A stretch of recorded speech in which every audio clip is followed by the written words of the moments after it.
ఈరోజు సుమారు 6-7 ఉన్నటువంటి మా జనాభాలో ఈరోజు తీసుకొచ్చి 5% మాకు వర్గీకరణ పేరుతోటి మాకు అట్టగట్టండి.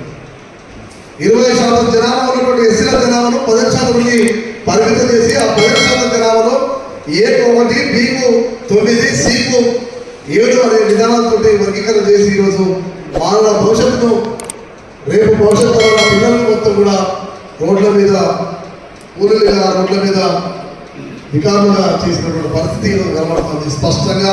ఈ నెలలో ఈ కౌన్సిలింగ్ సెంటర్లో చూసినా మేము మొత్తం రోస్టర్ విధానంలో మొత్తం తీవ్రంగా నష్టపోయింది నా మాలజాతి. ఇది మొత్తం పూర్తిగా ఏకపక్షంగా ముఖ్యమంత్రి రేవంత్ రెడ్డి గారే బాధ్యత వహించాలి. పూర్తిగా మానవ కూడా పూర్తిగా ముఖ్యమంత్రి రేవంత్ రెడ్డి గారు తీసుకున్నటువంటి నిర్ణయాన్ని వ్యతిరేకించాల్సినటువంటి అవసరం ఉందని చెప్పి కూడా ఈ సందర్భంగా మీకు అందరూ చెప్పాల్సుకున్నాం.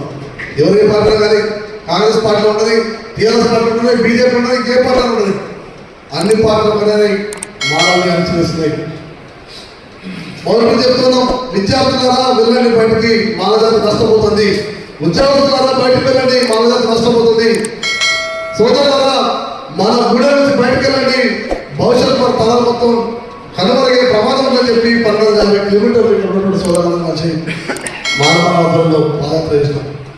భద్రాచలం నుంచి హైదరాబాద్ వరకు 40 రోజుల పాటు మీరందరూ చూసిన 1250 కిలోమీటర్లు నడుచుకుంటూ తిన్నాం. ప్రతి సెంటర్లో కొట్టుకున్నాం. నష్టం జరుగుతుంది, మన ఐక్యం ఉండాలి, బయటకు వెళ్ళాలంటే ఎవరు స్పందించిన పరిస్థితి. విద్యార్థులు ఈరోజు ఒక్కొక్కరు ఫోన్ చేస్తాను, ఏమైనా ఇట్లా నష్టపోయిన అంటే మేము అడుగుతున్నాం, అయ్యా బయటకు వెళ్ళాలి విద్యార్థులు, బయటకు వెళ్ళాలి, ఒక్కరు బయటకు వెళ్ళాలి. క్రిమినల్ వస్తువులు బయటకు వెళ్ళి మన బయట వస్తున్నాం. అవునా కదా? క్రిమినల్ అనగానే మొత్తం వ్యవస్థ మొత్తం బయటకు వెళ్ళింది. ఎందుకంటే రిజర్వేషన్ యొక్క వారి ఒక్కసారి రిజర్వేషన్ ఉపయోగించుకుంటే ఆ కుటుంబానికి రిజర్వేషన్ వర్తించవు అనేది ఆ క్రిమినల్లో స్పష్టంగా ఉంటుంది. కాబట్టి భయపడ్డము, బయటకు వెళ్ళింది.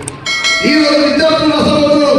ఏ ఉద్యోగస్తులకు బయటపెట్టుకో చెప్పాల్సిన బాధ్యత ఉందని చెప్పి మానవులుగా మేము అడుగుతా ఉన్నాం. మేము అందరికీ అనట్లేదు.